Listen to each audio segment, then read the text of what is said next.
নমস্কার, আপনারা দেখছেন ওঙ্কার বাংলার সঙ্গে রয়েছে আমি কোয়েল। আসছে কিছু গুরুত্বপূর্ণ খবরে।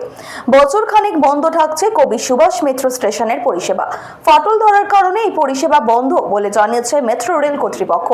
সম্পূর্ণ মেরামতের জন্য 9 মাসের লক্ষ্যমাত্রা নেওয়া হয়েছে। বুধবার থেকেই শুরু হয়েছে স্টেশন ভেঙে ফেলার কাজ।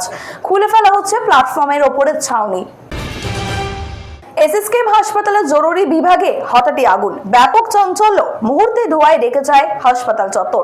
দ্রুত ব্যবস্থা নেওয়ায় বড়সড় বিপদ থেকে রেহাই। যুদ্ধকালীন তৎপরতায় আগুন নেভানোর কাজে নামিয়ে হাসপাতালের নিজস্ব ফায়ার ব্রিগেড কর্মীরা। হাসপাতাল কর্তৃপক্ষের অনুমান আগুন লাগতে পারে শর্ট সার্কিট থেকে। মুর্শিদাবাদে গ্রেফতার 6 জন বাংলাদেশি। ধৃত বাংলাদেশিদের সহযোগী এক ভারতীয়। রানীনগরে কাটলামারি 2 গ্রাম পঞ্চায়েতের তল্লাশি চালিয়ে ওদের হদিশ পায় পুলিশ।